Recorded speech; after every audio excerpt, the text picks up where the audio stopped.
गांव भैरवपुर, जहां सूरज ढलते ही सन्नाटा छा जाता था और लोग दरवाजे बंद कर लेते थे। गांव के बाहर एक पुरानी हवेली थी जिसे लोग काली हवेली कहते थे।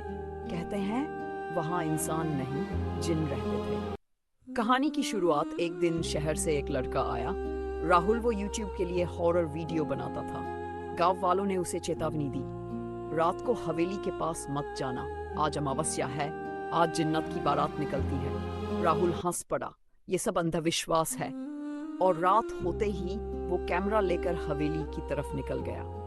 डर की पहली आहट जैसे ही वो हवेली के पास पहुंचा, ठंडी हवा चलने लगी, पेड़ अपने आप हिलने लगे, कुत्ते रोने लगे। राहुल ने कैमरा ऑन किया, तभी घुंघरुओं की आवाज, छन छन।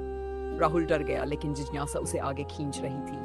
जिन्नात की बारात अचानक दूर से रोशनी दिखाई दी, जैसे कोई बारात आ रही हो, लेकिन न कोई इंसान, न कोई चेहरा साफ, बस धुएं जैसे शरीर, लाल आंखें और हवा में चलते हुए साए। दूल्हा का काले घोड़े पर था, उसका चेहरा नकाब में छिपा था और उसकी आंख रही थी। राहुल का दिल जोर से धड़कने लगा। भयानक सच्चाई, तभी एक बूढ़ा जिन उसके सामने आ गया और बोला, तू इंसान हमारी दुनिया में क्यों आया है? राहुल कांपते हुए बोला, वीडियो बनाने आया हूँ। जिन हंस पड़ा, आज हमारी बारात है और हमें एक इंसानी दूल्हा ही है। राहुल समझ गया वो फंस चुका है। डरावना मोड़, अचानक बारात रुक गई। दूल्हा घोड़े से उतरा और धीरे धीरे राहुल के पास आया। उसने नकाब हटाया, उसका चेहरा राहुल जैसा ही था। राहुल चिल्लाया, नहीं नहीं, जिन्नन का खेल। जिन्न बोला, अब तू हमारी दुनिया में रहेगा और मैं तेरी दुनिया में। राहुल भागने लगा, लेकिन उसके पैर जैसे जम गए। चारों तरफ जिन घूमने लगे और अचानक सब कुछ अंधेरा हो गया।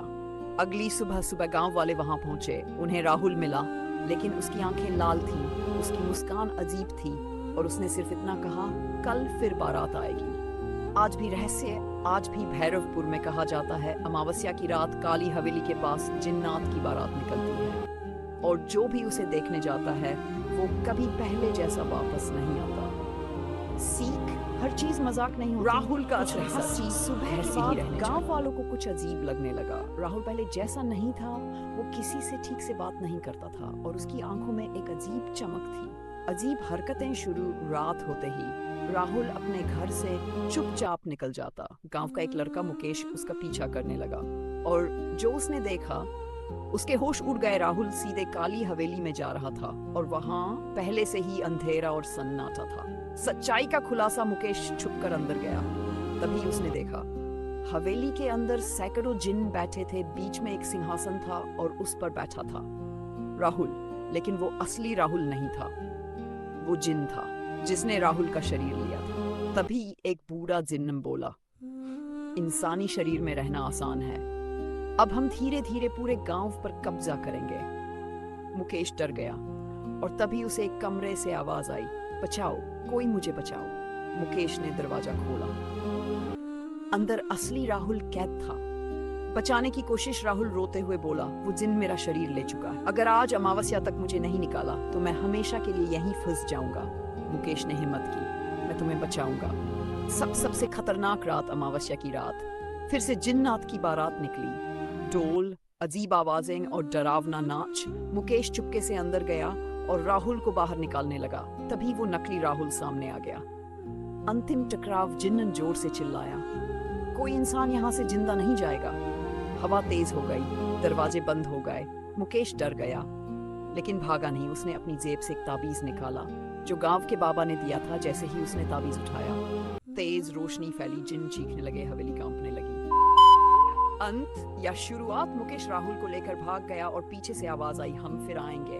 अगली सुबह राहुल बच गया, लेकिन उसके हाथ पर एक निशान था जो हर अमावस्या को चमकता था और वो धीरे से बोला, वो अभी भी मेरे अंदर है। अंतिम रहस्य, कहते हैं आज भी अमावस्या की रात भैरवपुर में कोई गायब हो जाता है और दूर से जिन्नात की बारात की आवाज आती है, छन छन। सीख, बुराई खत्म नहीं होती, बस छुप जाती है और सही समय का इंतजार करती है।